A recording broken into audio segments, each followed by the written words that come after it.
Hey there, everybody and anybody who might be there. Welcome to another Smoke and Mirrors. This very special episode is brought to you by Viscosity. It's that thick, sticky consistency that happens due to any kind of internal friction. Viscosity. Also brought to you by Dust. Dust. It's mostly skin. Let's start. This is Smoke and Mirrors. This is Smoke and Mirrors. This is Smoke and Mirrors. I really gotta come up with a theme song. This is Smoke and Mirrors. This is Smoke and Mirrors. This is Smoke and Mirrors. I'm gonna smoke it from a glass bowl. What is going on, y'all? How you doing? Welcome to another episode of Smoke and Mirrors. Mirrors. I'm going to learn how to say that word correctly. I swear to God. Smoke and Mirrors. It is now 4:21. I'm late. Fuck the white man's time. We're doing the best we can in a world of the Rona. Let's smoke, and then we'll talk, and then we'll get into some shit. It's gonna be a really, really good episode.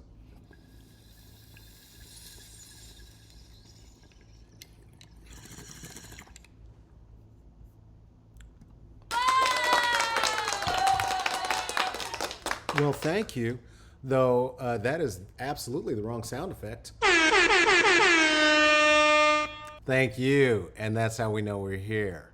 That's how we know we're here. Do you have your warm bevy? Hope you have a warm beverage, love. Gonna need it. We're gonna clear out some of the bullshit in our throats. Don't want any of the Rona getting stuck in there. So listen, as I said, as you know, and my guests know this as well. They are waiting in the wings, and not gonna bore you with all the making of the sausage. I will tell you this though.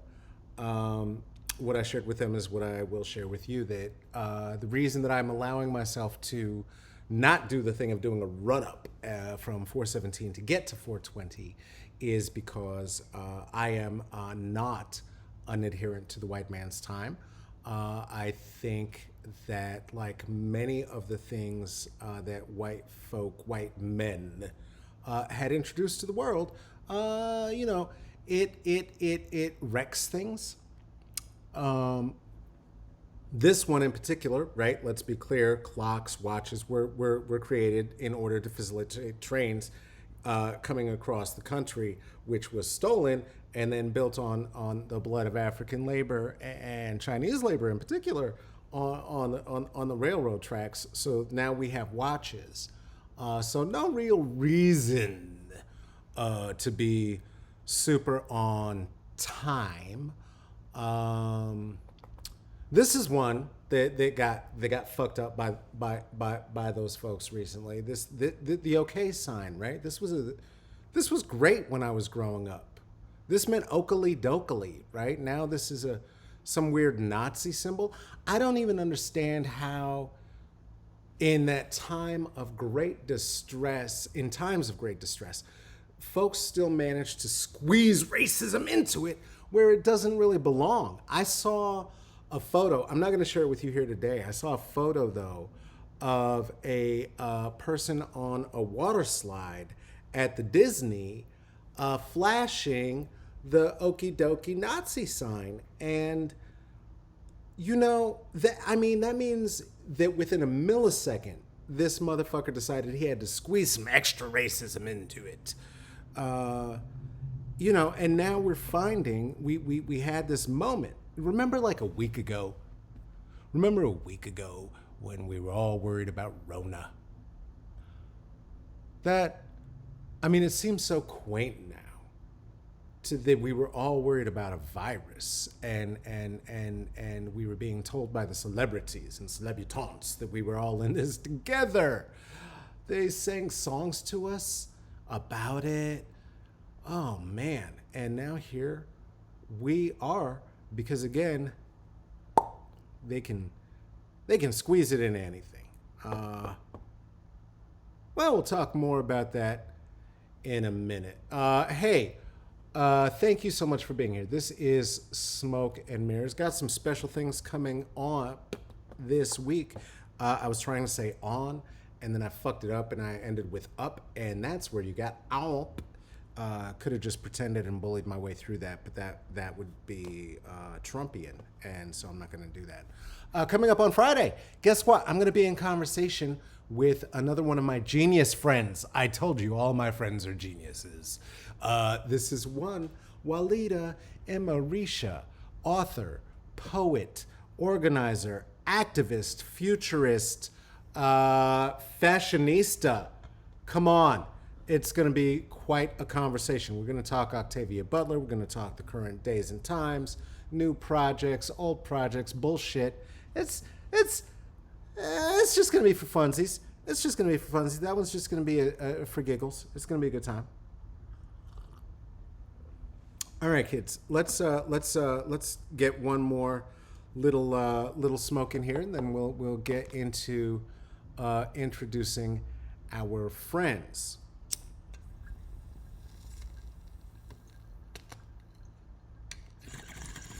Shout out to the good folks at Bloom Dispensary. Oh, good. Pardon me. Good God. Bloom Dispensary in Portland, Oregon. If you happen to be there, come through. They will let you come in the store with your hood and your mask on because they are not racists. Bloom Dispensary, they're not racist. And their weed's pretty good too. So today, gonna have another conversation. Now, this is going to look a little bit different than the last conversation that I had, and we'll get into the reasons why as we get into the conversation, okay? But first, I'd like to introduce you to both of my guests. These are some folks who were suddenly thrust into the international spotlight for a very short time, and it was a hot light indeed. This happened about a week ago. One of my because of a little walk that was happening, in Central Park, and so I will let them tell you more about the circumstances surrounding it after we get into our conversation. And please enjoy. My first guests. See, asshole, you don't have a talk show. What are you doing? God damn it. Flying too close to the sun. I have two folks I'm going to be in conversation with today. The first is Lindsay Elisabeth Cork. She is an entertainer based in Brooklyn, New York, where she is currently cohabitating, I believe. We'll clear that up if it is not true, with her partner, Charles Grant, who is an animator. And so please welcome to Smoke and Mirrors.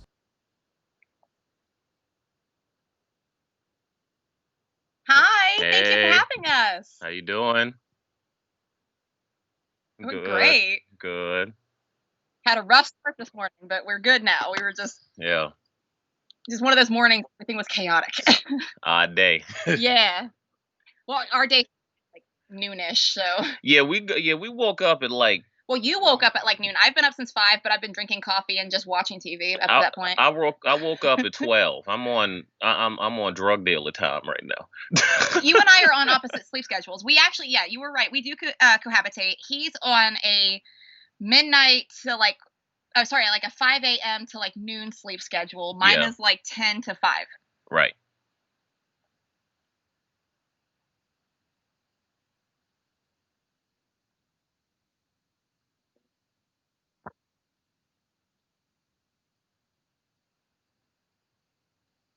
So,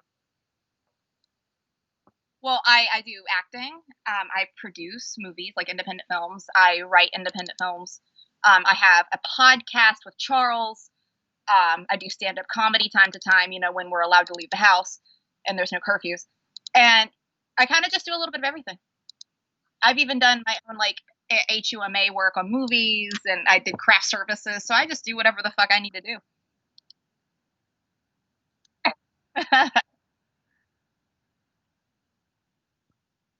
It is called Jug O Sip Podcast. You can find us on Google.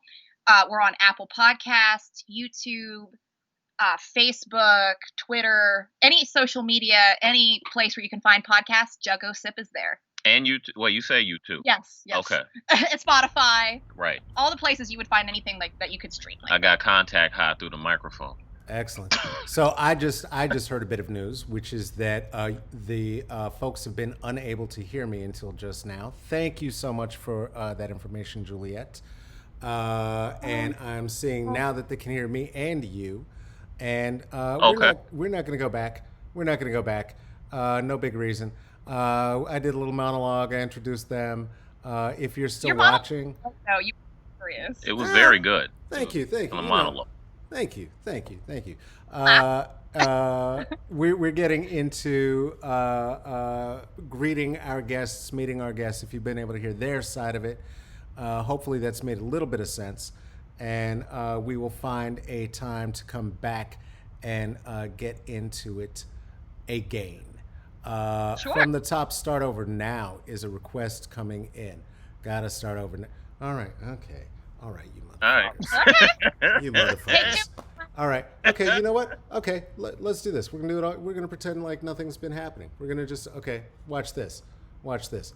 Okay, you can't see it, but the intro page is up. You're going to mute yourselves. And here we go again.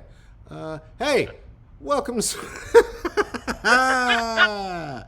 Oh, fucking asshole's going to have a weed show. Great. Good idea, Buzz.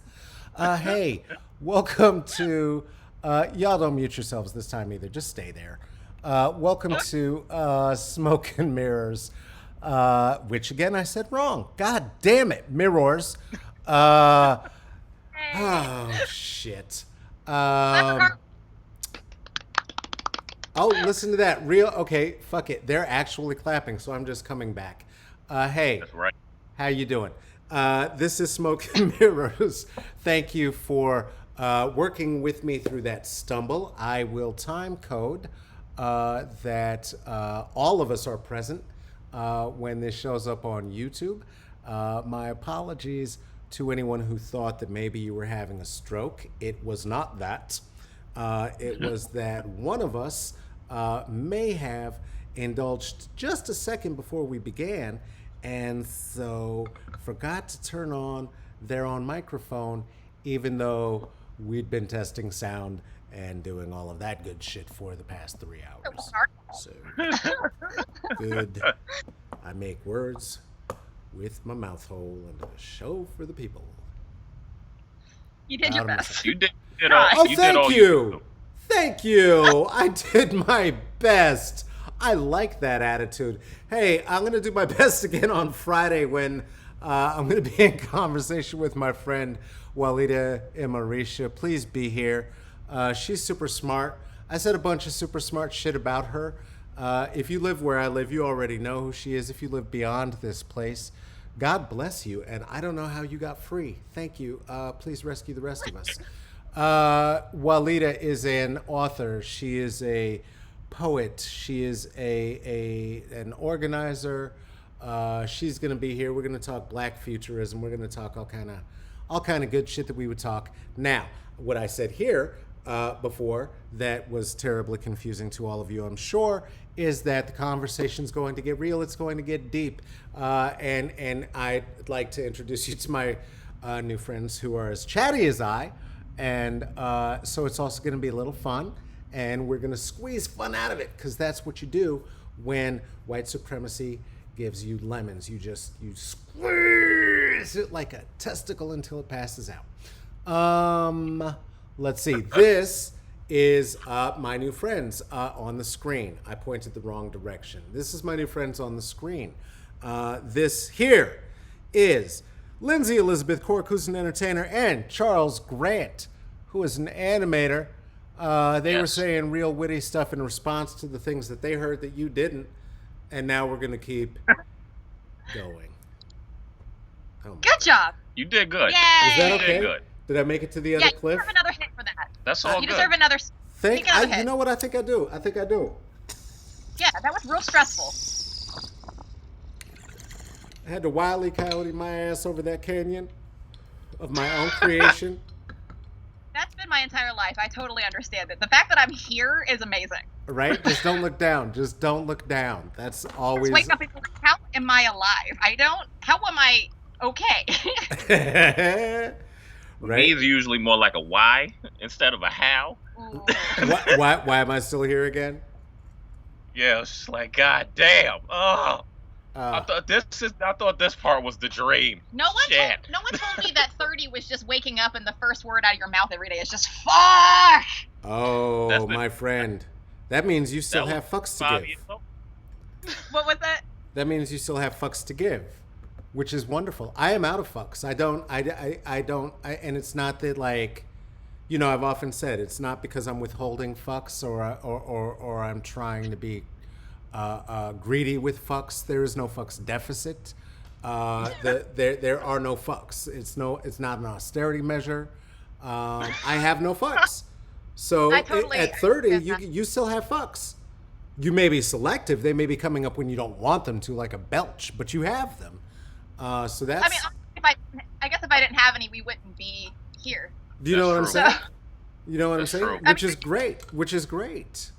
So it's good to have a fuck. I did just buy a candle that says, "Oh look, it's my last fuck. Oh look, it's on fire." And it smells like blueberry cobbler. I covet everything about that, and it's making me think of strawberry shortcake dolls. What was the? Oh, see, now I'm giving away my age again, as being at least a decade older than you.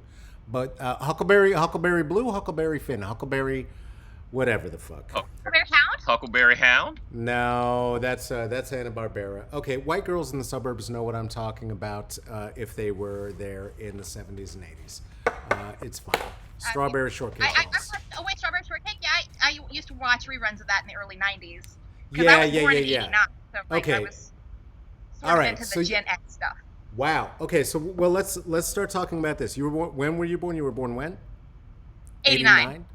All right, and so that means that you were born the same year or year after "Do the Right Thing" came out about. And Yeah, I think so. Yeah. okay, so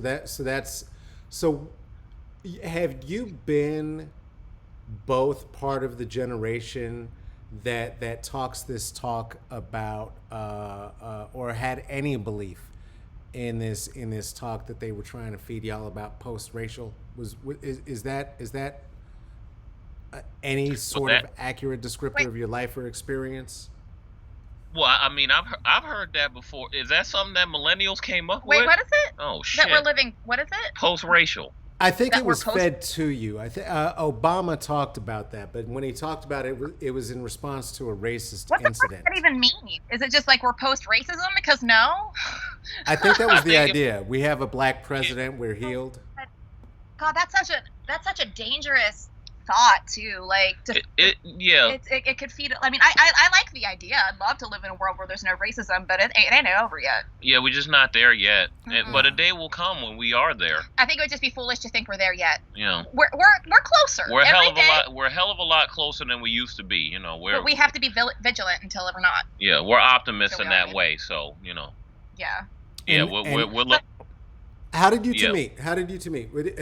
Where was it? Was it in entertainment? How did this come together? Let me start because this starts with Jocelyn and I actually. Well, I was in Times Square chilling, and This is how he likes to tell the story. Go ahead and tell it your way first, and I'll tell him the real way. I was in Times Square chilling, bootlegging Broadway tickets on the street corner. Okay, what show we talking about? All shows. Oh, just anyone that you know I could get my hands on. Whatever they had. I didn't Anything own running? the company. Right, yeah. I didn't own the company, but there was a Okay. man who looked like the Penguin, but a little bit taller, who owned it, and I worked for him. Dan did not look like the Penguin. He looked like a white cop, and you know that. He So even like- had the Oakley. Oh, like the skinny penguin then. No. No. Like a fat white The cop. fat Oh, Penguin. okay, Like a okay, Danny DeVito penguin. Yeah. Right, yeah, he looked more like a mall security guard to me. We digress. Anyway, Okay. so yeah, so I was selling tickets, and I went back to the office one day, and there was somebody who was working there, and she had a girlfriend, and then that girlfriend walked in, and it was Lindsay. Yeah, that he likes to tell it a way more short version normally, so he actually told the full version. Essentially, so I like the meet cute version. What's your version? the full version is when I moved here in New York in 2015 with my ex-girlfriend. She and I both got a job at that Broadway ticket place, and the owner of the place was very verbally abusive to everybody, but for some reason he really hated me, and he made me like cry every day. So I ended up getting another job at Hard Rock Cafe, like right down the road. But while my ex was still working at the Broadway ticket place, I would go after my shift and meet her. And one day she was like, "Oh, this is my friend Charlie," and like I knew right away he was a really good guy. Like I could just see it. Like his energy was just really good. And we became... I had a blue shirt on that day. That's what did the trick. Everybody had a blue shirt on that day. It was a work uniform. I'm just saying, it did the trick. Well, anyway, Charlie and our other friend Katie, all of us became really good friends, and they started hanging out with me, my ex, and it was just like the four of us always hanging out. And then in 2017, like around July, my ex and I broke up, and she moved out, and I was of course devastated, and Charlie was like literally a few stops away from me on the train, and we were already really good friends, so we just started hanging out a lot. He was lonely, I was lonely. We watched Rick and Morty together. A lot of Rick and Morty. He watched me smoke weed a lot. Yeah, he still does. It's his favorite thing to do. I like just sitting around. No, it's great. Just watching her smoke. But and as you know, our friendship evolved over the couple months. We just started like developing feelings for each other. Now, is it okay to tell them about how our first kiss happened? Because that's a little embarrassing for you. Yeah, but it's funny. It is funny. I just want to make sure that's okay with you. It's funny. Go ahead. So, we were in my room after months of being friends, and By the way, let me preface this. I'm a very smooth human being. He's a smooth operator, definitely. I mean, if you weren't, we wouldn't be here. I'm not even a smooth operator. I'm a smooth telemarketer. Like I'm on another level. All right. Bring it then. Bring it with the smooth. smooth. Not how I'm gonna tell it. Fine. So one day we were in my room watching TV when we were just friends, and I could feel the sexual tension building between us over the last few weeks, few months, whatever. And I had a feeling like intuitively he was going to say something about it. What he said was not what I expected. My room was very small, and I'm like standing next to my closet, which is like literally an inch from my bed. And I see him wrestling with something emotionally, and I'm like, "Are you okay?" And all of a sudden, out of nowhere, he just goes, "Would you maybe want to make out, maybe?" Smooth. Just yells it at Real me smooth. from across the room. That's how you do it. It's embarrassing for me because it worked. That's how you do it. From across the room. Why were you across the room though? Well, I was getting up, we were sitting on the bed watching TV, and like the room was kind of small, so across the room is like a few feet. Yeah. But I'm like getting something in my closet or hanging something up or whatever, and I look over at him, and he's just kind of like wrestling with his emotions, and I'm like, "You good?" And all of a sudden he just screams that, and I'm like, maybe. I was silent for like a couple of seconds. I didn't know how to react to that, to be honest. Well, I mean, I hit you with some realness, and it's not a lot to come back from with that. To be clear, that was weird, but it wasn't as weird as me getting engaged to my ex-husband in McDonald's. So I mean, at McDonald's parking lot. Yeah, I can't beat that. Like, that's a whole other. That's a weird. Yeah. That was a weird thing. So you've had a life. That's a very, very broad life in the 31 years I've been alive. Yes. Excellent. And you've been together. Go ahead, please. I'm 28 on my end though, so I've had less of a life, a little bit less. We've been together. It's going to be 3 years in September. I think so. Yes. It's okay. Yeah, it's been 3 years because we started dating in 2017, September. Okay, I'm just going for the ride. I'm not counting the minutes. That's really sweet. I have to eventually remember it. Okay. I think once there's a legal document, you have to know for sure. So you want to get in your practice. You want to get in your practice now. I just bust his balls about it because it's funny.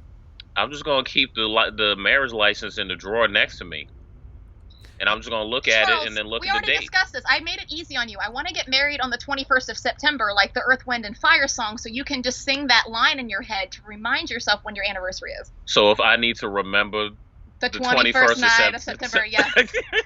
Okay. All right. Okay. I mean, it's a little bit of a hack wedding. I mean, it's not the only people who may have gotten married on that day. just to No, put it out. But you won't forget. I'm very keen.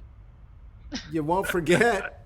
All right. Nope. So you chose Lindsay to go to move to New York, and where were you from originally? So I'm from West Virginia originally, Mm-hmm. but when I was 21, I moved to Scottsdale, Arizona for a couple of years. And then I moved to Rhode Island and Massachusetts in between. Like I was between those two states for a couple of years. And then I moved to New York. Okay. All right. Nice. And when you moved to New York, had you already found yourself, given the skin privilege into which you were born, in a position of doing whatever was necessary for you to dismantle the white supremacy that school systems and just life would have tried to feed you as the baseline for as life should be? So wait, what? No! Sorry, because that was really a lot at once. I was like, what? That was an intense political question. Yeah, it was. So Oh, did it get sorry, deep fast? Did it get deep fast? Hold on. I could put on I wish I had a submarine sound for it. Damn it. Boop, boop, boop. Okay, that's what I got. All right, so uh, being a white woman from West Virginia, right?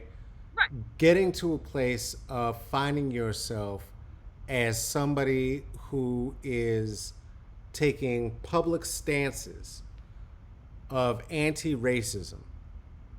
How did you find yourself? What were the moral guideposts that Oh, got God. you to Okay, this so place? that's a really great question because it's a very loaded one in a good way. So my journey fighting white supremacy, racism, all that has been a very long one, Okay. and it's been very gradual. So I grew up in a very racist state. I grew up around very racist people. My father wasn't per se racist, but he had a lot of bigoted ideals that came from an ignorant place and lack of knowledge. And of course, over the years, I had to unlearn many things. I never had a racist ideal anyway. Like I would hear my mom say racist shit, and even as a little kid, I was like, that doesn't feel right. And I would yell at her about that. And like as I got older, it started to make more sense. But of course, I still did things out of white privilege, not realizing it was white privilege, like not realizing how, like when the Black Lives Matters movement first came out, I didn't know all lives mattered was a thing that went against that. I didn't understand why Black Lives Matters was so significant until I did my research. Mm. So basically, because I grew up around racist people and gradually learned and unlearned things, I'm here now, like where I'm at. And, I became friends with like Charles, who is Black, obviously, before we started dating. And he taught me stuff without even realizing he was teaching me things. Mm-hmm. Mm-hmm. And the way I look at it is if you're white, there's probably going to be lots of stuff you've learned that you need to unlearn, or lots of things you just need to like shut up and listen to. Mm-hmm. At the end of the day, the best way, in my opinion, to be a white ally is to apologize if you've done something racist by accident or said something offensive without realizing it. Don't get defensive. Just listen and realize if you've made a mistake. And if you've been a good ally, just be there the best you can. Because at the end of the day, this is not about me. It's not about the other white people. It's about the Black struggle. Right. If that answers anything. But basically, in short, it's been a long road ahead. But over time, as I learn more, I get more active in my activism about it. Yeah. Yeah. Well, and part of the reason I ask, which certainly is not anything to do with you individually, right? But there is a reality around the development of an anti-racist worldview that really, for anybody, but in particular, if you've got skin privilege where you don't have to adopt one, it's a real struggle, right? Right. And that listening, that being present, that you're talking about, that's certainly a lot of it. and I appreciate that, and I would add to that, it's important that all of us understand that white supremacy is the blanket, is the yoke, right? That we are all taught, right? And in particular, the school system is designed in such a way that if you're going to be successful on any level, it's because you're able to adhere to the tenets of white supremacy, of patriarchy, of classism, right? And able to mimic and repeat things that we are taught, and social scripts that we are taught, and so you got to a place of breaking social scripts, and I'm wondering, for you as well as for, not wondering for you, but I know that for white folks who get to the place of being actively anti-racist, there is often some sort of a traumatic experience that begins to be the awakening, right? And or oftentimes there are kids of privilege who get the opportunity to, like, in college and high school, do an international social exchange, learning exchange situation, and that builds it as well. And growing up in West Virginia certainly would feed that, right? The need to move toward human rights. So, for me, yeah. In my case, it's really unusual. One, I was an abused kid, but the reason I was abused by my mother is she was very tyrannical and wanted everything her way, and I wouldn't conform to whatever people told me. I had to ask questions. I had to do research. I couldn't just believe something I was just told. I was never okay with just accepting what people said to me. Yeah. So the racism was just part of that. And with the trauma that I've experienced with the child abuse, sexual assault, I was wrongfully arrested in Scottsdale, Arizona. And although my struggles cannot compare to the Black struggle, I have empathy and I know what it's like to go through a lot of hardship. Mm. And even though it's not comparable, it still creates an empathy in me that makes me see, well, these are people. I know what it's like to go without, to struggle, to hurt, to be hit for no fucking reason, or to be arrested for no fucking reason. And I wouldn't wish that on anybody. And all it takes is empathy and setting your ego aside and saying, this isn't about me. I just want to listen and help. Yeah. Well, there you go. There you go. And then you two met at this party. You're an entertainer. Charles, you told me earlier you're an animator. Yeah.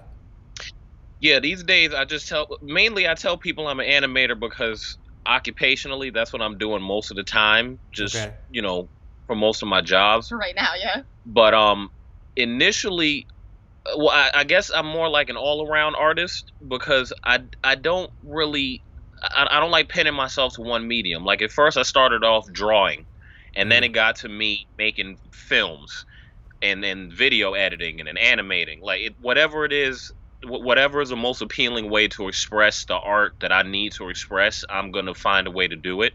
Mm-hmm. If it appeals to me and if I have access to it. Basically, you do a little bit of what I do. You kind of find something in similar trades that you already do and find ways to branch out. Yeah. I'm not exactly a performer or anything. I'm more of a behind the scenes person. Like I would prefer to write a script than to act in it. Okay. Pretty much. But Lindsay, she'd prefer to be in the script than to write the script. Yeah, we do like the opposite stuff, so it kind of works out with how we work together. Right. Nice. Excellent. And the project that you were telling me about before, are we allowed to talk about it at all, or should I? Yeah, we can talk about it. So the for the Batman one. Yeah, which one? That's the one with the Batman. Talk to me about the Batman one. Tell me about the Batman. First, we were both actually involved in that in some way. Sure. Yeah. Well, basically, this isn't my project. It's a project that's being spearheaded by a man named Roberto Williams. Okay. And he's got his own fame by itself. He actually owns a karaoke business in Brooklyn. Oh wow. Okay. Yeah, it's called Lions Roar Karaoke. Very classy place. I've been working with him for years. He's been a mentor of mine since I was in high school. And Roberto Williams, he's very passionate about Batman. I'm very passionate about Batman as well. And one day he decided to create an entire toy line of customized museum quality toys that he makes himself. I told him that I have this animation skill that I've been building on for years. I showed it to him, and he was like, well, it would be cool if we made a commercial. Then one day, we got a phone call saying that he was getting inducted inside of the Mego Hall of Fame. Mego is an old toy company. They're trying to bring it back. Like they made all the original Batman ones in the 60s. Right, exactly. So you're talking to a very deep comic book blurred. You have no idea how excited a girl is to be hearing this right now. Please keep going. There you go. All right. So he's about to get inducted to the Mego Hall of Fame at Mego Meet. So he hits me up and he's like, "So Charles, we gotta get this commercial thing done soon." I'm like, "Oh, all right. Like right now." And he said, "Yeah, right now, right now." Like yesterday, man. So I'm like, all right, cool. So we've been at this commercial with the toy line for about 3 to 6 months. No. Wait. Well, it's less of a commercial and more of like an audio book, technically. No, it's a commercial. Oh, it's a commercial too? It's a commercial okay. with an audio book attachment. But I guess I started working on this in November-ish, November, December. Wasn't it before around the time you quit? When I quit that, so that would have been like December. Anyway, I've been working for several months on this. There's a few scenes that we've already completed. There's stuff that we got to reshoot. I got a meeting later with him to talk about this entire thing. It's a daily thing, but basically it features Batman and Robin, the classics. Then it features, in terms of the Rose Gallery, you got Joker and Harley Quinn. You got the Penguin. You got the Riddler. Catwoman. Talk to me. We got the whole crew except for Poison Ivy. We don't have Ivy just yet, but we think we'll think on the next wave we're gonna get Ivy. Then we have Batgirl is in it. Then we even have Barbara Gordon herself. Yeah, we have the secret identity character. So there's a Batgirl figure and a separate Barbara Gordon figure. And a Bruce Wayne. There's a Bruce Wayne. There's a Dick Grayson. There's an Alfred Pennyworth. There's even dioramas, like huge, like dollhouse. Crazily giant dioramas made out of solid wood. Check this out. How can people see this? How do people access this? What do we do? Well, this is still in production, right? Well, it's still in production. How are we going to see it? I need to know. Well, I tell you what. He's making a Facebook. He has a Facebook page. Roberto Williams has a Facebook where he posts a lot of this stuff already, so you can see some of the stuff we've already made on his Facebook page. I think if you just look up Roberto Williams, you'll find it. Yeah. And I got to be in the audiobook, which was really exciting. I was gonna get to that. Lindsay actually plays 2 characters in the audiobook. In the audiobook that accompanies this commercial. Yeah, I play Harley Quinn and Catwoman. See? Come on now. This is tight. Yeah. I used to be a Harley Quinn impersonator back in my early 20s, so I just started doing the voice for that. Yeah, but it's a pretty big project. It's probably not going to be done for another 4 or 5 months because of Corona. We're waiting on some parts to return back to us, but stuff's coming with cross-seas and stuff. Yeah, but it's getting there. And if anything, we'll send you some info as soon as I get my hands on exactly where to find it. Because we got to get an Instagram for that shit and all kinds of stuff. We got a lot of work to do. A lot of work involved in terms of social media. Excellent. Well, I'll definitely make sure to put the link in the comments and for the Facebook page you mentioned, and we'll make sure folks have a way to see that. So let's see, Lindsay, you were also recently involved in an incident that introduced us to another comic book person, an icon, as we have learned, who was already an icon, who has now become a gay icon, and was, it turns out, one of the pre-incidents to the main incident around the murder that set off everything that is popping off around the country in terms of the rebellion for black liberation and against capitalism and all of the things that they're rebelling for. And there is a part of this that ended up intersecting pretty heavily with your life, or wherein your life intersected pretty heavily with it. And could you share with us what you are comfortable? Of course. And can I share too, before you do this, a thank you and an appreciation because you know, we did talk beforehand. Yeah. And we'll talk more about what it means, but I know that there is a vulnerability that I'm inviting, that I'm asking you for, and an opportunity for you to voice your experience. And so you know, I really appreciate you taking the opportunity to do both of those things and to share that with me, and to share Oh, that here. And so thank you. And I will give the no. floor to you. Yeah, because like, you know, obviously I want to be safe, but obviously I think it's important to voice these things. This is just something that it's ethical obligation as far as I'm concerned. Yeah. So, Amy Cooper, the Central Park Karen, was a former client of mine. I used to walk her dog. So, what happened was, on the day of said incident, I received a message on Facebook from my former coworker, who was a very dear friend of mine still, Kyle. And he said, look at this article. And it was just another article about an innocent black man being threatened by a white woman. And I'm like, oh my God, another one of these. I didn't even like look at her face. I was just like, another one of these fucking, you know, Carolyn Bryant type bitches. I was disgusted. So I just kind of brushed it off. And Kyle's like, do you recognize her? And I go, wait a minute. And I look at her photo, and then I watch the video, because as soon as I heard her voice, that's all I really needed to confirm. And I go, yo, is that Amy Cooper? And he goes, yeah, that's Henry's mom. So me being me, I took the article, I took the link, I put it on Twitter and Facebook, and I found any tweet talking about the incident with this woman, like, who is this woman, whatever, and I put her name, I put the link, and I also eventually gave her work, not location, but work company's name and her work number that went straight to her cell phone. Because I knew the press was going to want to reach her, and I wasn't going to let her just get away with putting another man's life in danger. And with that, I generally received very good reactions. Charles actually ended up joining me in the fight by sharing this as well. We talked about it on our Juggasit podcast. We did a whole episode about it. It's called The Amy Cooper Incident. Yeah. It's been so far our most popular episode, but it's very enlightening. It kind of tells you more about the incident and like how I knew her.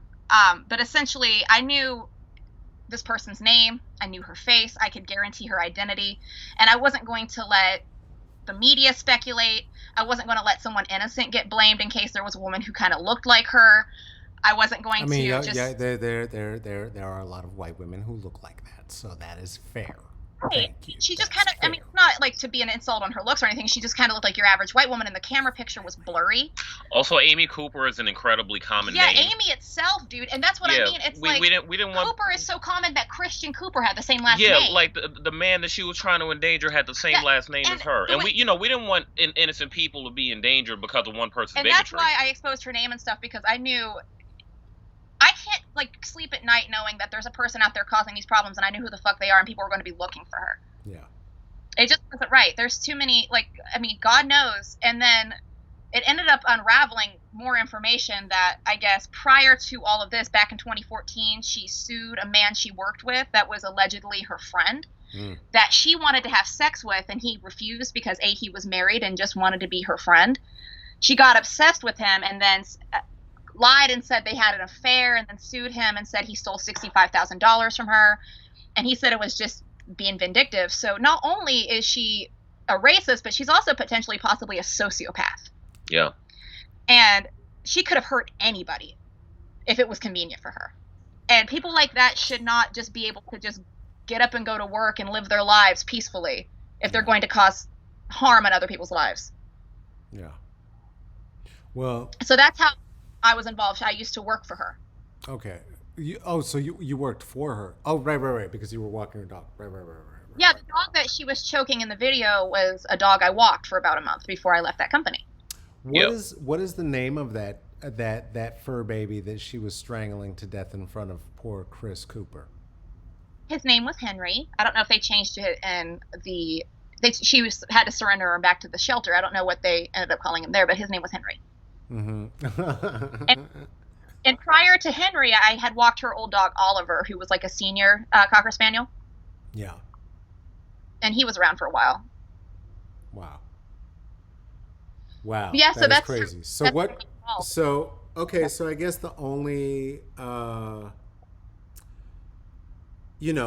only real question that I have for you, and I'll give it this much context, is that in the conversations that we had leading up to this conversation, Sure. I had reached back out to confirm, and this is just to set up the actual question. I'd reached back out to confirm, and that was when you had let me know that the heat was getting to be quite a lot, right? Yeah. It was getting to be a bit much. You were thinking, okay, I'm not really gonna tell the story. I don't want to get into this. I don't want to be doing a lot of interviews. People are contacting us. And harassment, a lot of harassment, a lot of bullshit, a lot of the backlash, the white-lash for breaking the tenets of white supremacy, right? You broke the rules. And well, here's the thing. Go ahead, talk to us. Because here's the thing: the backlash was minimal compared to the good I was getting. Okay. But the backlash was getting kind of personal. It wasn't so much that I outed a racist; it was how I went about it. People got pissed. So they were trying to give my. How so? What do you mean? How you went about it? Well, because I put her name and work on Twitter. So people were trying to do that to me. However, they were dumb and didn't get any accurate information. But on top of that, I went private on everything just to be like extra safe. It was more like an extra precaution. Yeah.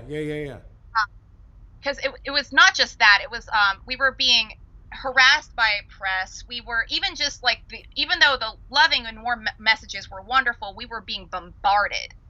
Like we were eating, sleeping, and drinking this case just nonstop. Yeah. And we were like, it wasn't so much that we were afraid for our lives. We just wanted to slow it down because I wanted to be clear too that I wasn't in this for the press. So the press started reaching out to me more when I was getting the New York Times and the Post and in my inbox. I was just like, guys, I've already spoke to such and such paper. Anything I've already said, I literally said what I said. I have no additional information. I'm not going to give you guys her address because that I don't feel is ethical, etc., etc. Yeah. So basically, wanted to make it clear this wasn't for me. It wasn't for my publicity. It was a kind of a combination of things that made me want to be more private about the case. Okay. But I also want to make it clear that I want to educate. I want to share. I do want to encourage people that if you know someone who is racist and harming others, or even not just racist, but like raping people or doing anything that could harm another person's life, please share their name. Just be ballsy and just get them out there. Yeah, ever since she did that, there's been this trend online that we've noticed has kicked up of people who've just kind of been forced to tolerate horrible people in their lives. And just swallow the bullshit. And just swallow it. Ever since Lindsay outed Amy Cooper, there's been this trend of, listen, I know this racist. Should I tell? That under this name. I know this person who's been abusing his family or her family under this name. This is this person. This is that person. And the thing is, it might seem petty, but A, these people are causing harm, like actual harm. But two, unfortunately, I found out with the way I grew up and with the type of people I was around, a bully only responds to one thing: fear. Yeah. And for many years, it's been very common throughout human history for people to just not say anything. Yeah. When they would see injustice, and often there weren't really many platforms that would listen to you anyway, so it just incentivized people to not listen. People were afraid of getting hurt. Like there were. Yeah. The thing is, with a bully, a racist, anybody who uses fear to threaten and scare people, the one thing you need to understand is, even if you are afraid, you don't have to let it on. If you're even ballsy enough to fucking bluff and step up to the plate, they'll back down. Well, that's the whole definition of courage. Courage isn't about not being afraid. Courage is about being afraid and doing it anyway. Yeah, but stepping up anyway in spite of your fear. Because the way I look at it is, sure, I had a couple of white people pissed at me. Boo fucking who. Incels and white supremacists already hated me. This is just like another fucking thing. Those are the people I don't even want on my side anyway. But maybe by stopping Amy Cooper from being able to run rampant, maybe we saved lives. Maybe we prevented more shit. Yeah. And that's ultimately what it is. Like, sometimes you just have to say fuck it and jump in. Yeah. Well, yeah, and I'm glad that you did recognize and do recognize the necessity for the continued call to action, right? Which is, for me, ultimately the thing that inspired having this conversation, wanting to have this conversation and have it publicly. It is the work that you're doing in terms of one. Absolutely, I agree with you. Docs are racist. If you know that these motherfuckers are out here and acting in ways such that they are causing direct harms, including that act of trying to get somebody murdered by cop, right? That you see and you witness these things.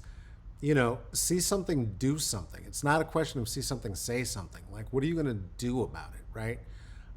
There's so many people who I do get to have the very good fortune, right, of having the sorts of conversations that you and I had, wherein it's, I get it. I am very well aware. I grew up amongst the whites. I know the sorts of reactions that these hyper toxic, masculine, hillbilly, baseball cap backwards, half of a goatee, tobacco in their lip, thick neck Confederate flag, fucking flannel wearing, gasoline, dog smell. I know them. Yeah. And I know. Not much at all. Go ahead. Yeah, right. And the reality is that the only thing that is going to stop them is other white people, because they're not going to listen to me. No, right? And that's why I also stepped forward, was because I have something I don't want, but I have it anyway. White privilege. There it is. And like, if a white person's calling out another white person, people are going to poke their heads up like prairie dogs, especially a white woman. There it like is. Outing a woman. Say the thing that makes Amy Cooper so unique, though, because we were just talking about the kind of white races that everyone is used to seeing, which is your southern kind of hick type. But there's so many types. But the thing is, that's just your mid-level, I'm gonna run into them anywhere type human being. Those people, they can do damage, but those aren't the people writing policy. Yeah. And the people that I worry most about as a black person, I'm worried about the buttoned up, suit and tie, rich, kind of racist. White collar racist. The white collar racist. Which is what Amy Cooper was. Yeah, and that's the point I was going to make. I'm worried about the white collar racists that are behind the scene, where every mid, like lower middle class racists that'll call me a racial slur to my face. A rich white person that made a policy that allowed them to feel the way that they did about it, and that same policy probably kept me from feeling safe enough to be anywhere. Right. And Amy Cooper specifically was one of those kinds of people with the kind of job that she happened to have at the time where the incident took place. She was literally making insurance policies. And, I'm not saying the insurance policies of that company were racial or racist in any way. But maybe all I'm saying is that when you have somebody who's bigoted in a position of power, their personal bigotry are going to corrupt and manipulate their decisions, and thus corrupt the system that they're a part of. And the thing is, I know like what I did isn't for everybody. Like I said, my entire life has been standing up to bullies. When I was a little kid, I was standing up to my mom and chesting up to a woman double my size. I've never been afraid to stand up for what was right, even if it got me punched in the face. Yeah. And obviously I don't like confrontation. Most people think I'm like a hard ass picking fights all the time. I'm not. I see someone in trouble and I step in without even, I don't care. I'm like, as far as back as like, even when I was like in 7th grade, I'll never forget, I went to school with this Mexican girl who was really sweet. And this one boy asked if he could put his meat in her taco. And she got all embarrassed, and I could just see her face like flushing. And I looked at him and I just go, "No thanks, Danny. She's a vegetarian." And I hugged her and I pulled her into me. Like, anytime I see someone getting bullied and they're not, for whatever reason, whatever race or whatever, they can't stand up for themselves, I'm going to say something. Yeah. Yeah. Well, I'm glad you intervened in that. That was gross memory. But I am glad that you intervened on behalf of her. I am very, very glad that you did step up to the plate, right? And step up to the plate to actually be a rat, because that's what we need. I will rat out any dude in a hot second. I don't give a shit. Don't be acting away. Because I'm not normally a snitch on people if you just make like a standard mistake. If you have like life picadillos, I'm happy to keep your secret for you. But if it's going to harm others, obviously not. Yeah, and no, I mean, we like, don't of need course, picadillo whites. We need white. We don't need picadillo rats. We need whiteness rats. And so that's the excellent thing that you did. And I mean, of course, shout out to my friend Kyle, who also like confirmed Amy Cooper's identity. He's also a white man, and he is like amazing. Shout out. And we both were just like, nah. Yeah, it was a team effort. I didn't even think about it. Like, I immediately just shared it because, like, why not? Yeah. Yeah. Well, nah is the right answer. And doing what you can, especially online where you can, to protect yourself matters deeply. I am swift with my block button. Anybody can tell you that. While I hover around 5,000 friends, that's because I've got at least 1,000 on block. Because fuck you. So listen, before we get out of here, let me just ask you both, are there any other projects, any other things you're doing right now that you want to plug, that you want the whoever, 12 people, I don't know who's watching this, to who are watching this to know about, and we'll spread that around like butter. So far it's just Juggo Sit Podcast. Yeah, Juggo Sit Podcast. And we'll keep you posted on the what is Roberto's thing? It's called Legends. Yeah, it's called the project I'm a part of, the Batman project. It's called Legends of City. Excellent. Yeah. Excellent. We'll be plugging that and Juggo Sit for now, and of course we'll let you know if there's anything else that comes up if you want to talk about things in the future. We're definitely be happy to come on. And the Juggo Sit Podcast is easy to find. I mean, just Google Juggo Sit and our stuff pops up. You don't have to worry. Juggo Sit Podcast. Juggo Sit Podcast. Google that. Everything we have will pop up. You won't have to work too hard to find us. Excellent. Yeah, we make it easy for easy people. Excellent. Thank you, family. Thank you so much for making it easy. Thank you for taking the stand. And thank you for having keep doing what you do. We need folks like you doing the thing. We need folks like you doing the thing. Of course. Well, I think that's on though. We had such a good time. Yeah, this was great. Oh, it's excellent. It's excellent. We'll make it happen again. Hey, family. What do you know? Huh?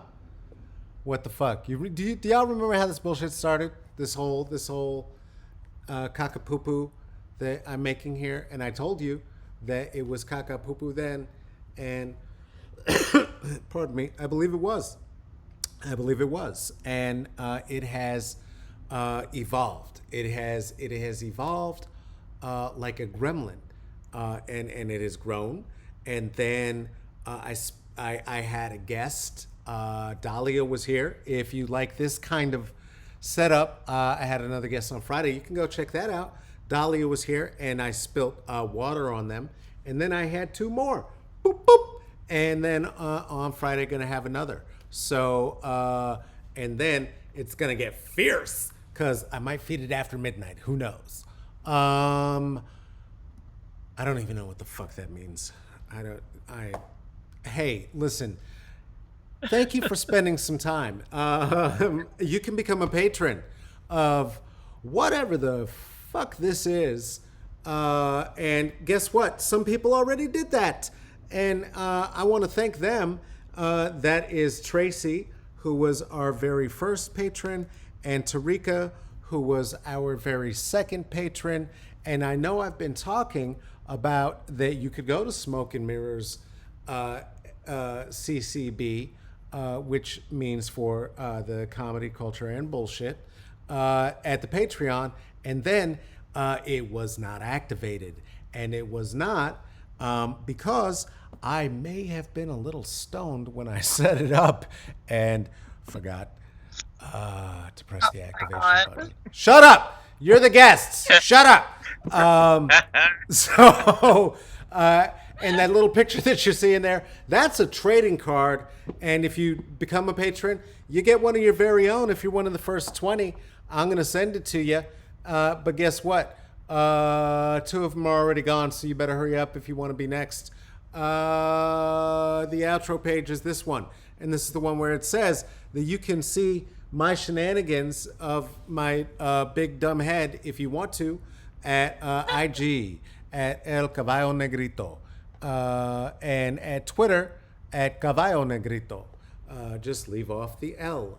Hey, monolingual people, it's not only an L. It means E-L-L, the. That's the only part I'm translating for you. It's not your business.